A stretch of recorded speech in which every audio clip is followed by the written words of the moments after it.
Now, democracynow.org, the War and Peace Report, as we end today's show with a look at how Haiti, the poorest nation in the Western Hemisphere, may be sitting on a gold mine.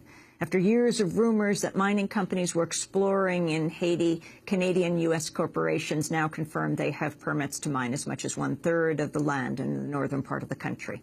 Haiti's new prime minister says the estimated $20 billion worth of minerals in Haiti's hills could help liberate it from dependency on foreign aid and rebuild from the devastating 2010 earthquake. But many worry the mines will be a boom for foreign investors and a bust for local communities. For more, we're joined by Jane Regan, lead author of Gold Rush in Haiti, Who Will Get Rich? The report by Haiti Grassroots Watch was published Wednesday in The Guardian and also in Haiti Liberté.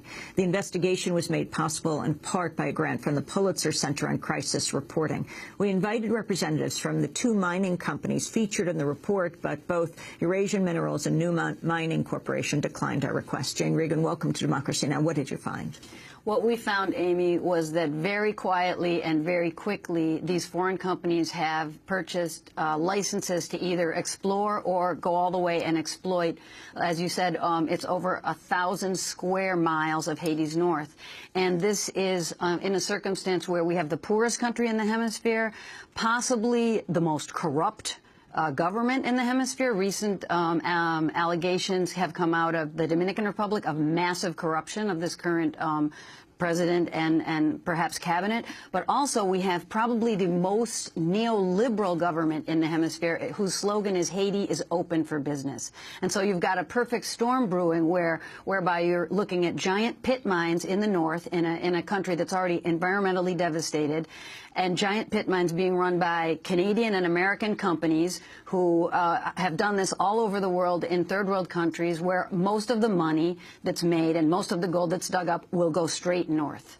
Can you tell us, Jane, about the farmer who brought you a letter that led to this investigation? Yes, in fact, that farmer is also a community radio journalist, and I think that that's important to say here on Democracy Now! This story was brought to the attention of me and my students, who are all Haitian investigative journalism students, by a guy who's probably about 65 years old. And he had a letter in his hand that said that Eurasian Minerals has the right to explore in 16 communities. And he said, we're worried because we heard that gold mining can sometimes pollute the water, and we're farmers.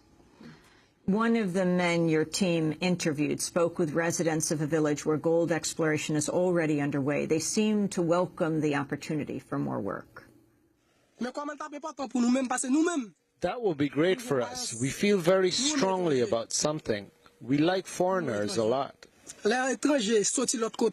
When foreigners come here and work with us, we are proud, and it is beautiful. If they made a mine at Mournbosa, it would be as if God himself came down from heaven. But don't you think the company might be ripping you off? Yes, that could happen. Mining companies have said they can create hundreds of jobs in Haiti, again, the poorest country in the Western Hemisphere, and help rebuild the country's infrastructure.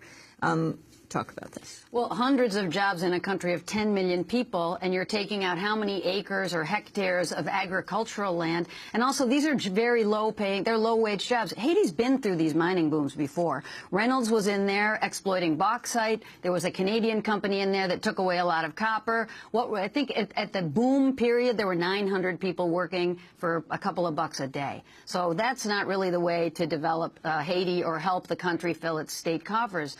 The most important thing is for Haiti to look around the hemisphere at countries who are doing a good job of trying to protect the interests of their country and of the environment at the same time as they take advantage of what's under the soil. So, for instance, Cuba, where the nickel mining is owned mostly by the government, or Peru, where they've now started to push back against the very company, Newmont Mining. Bolivia, Morales' government says, yeah, we have lithium. We'll exploit the lithium. Thank you very much. If we need your help, we'll call on you.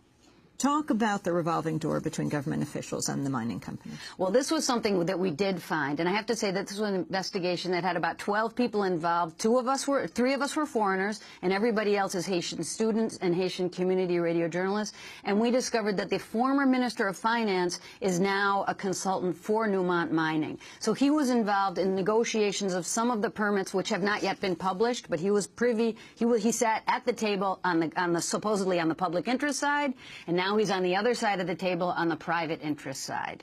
And I know this happens in our country, in this country, the United States, too, and it's just appalling.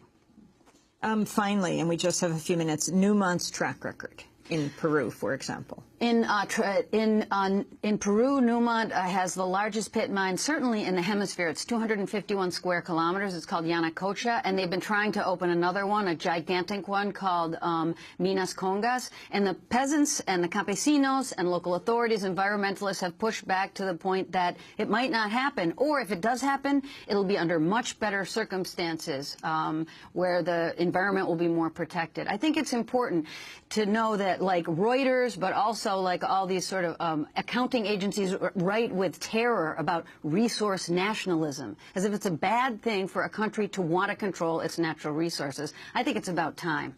Jane Regan, I want to thank you for being with us. We'll continue to follow this story. Instructor of journalism and coordinator of Haiti Grassroots Watch based in Haiti. Peace is Gold Rush in Haiti. Who will get rich? I'm Amy Goodman. Thanks so much for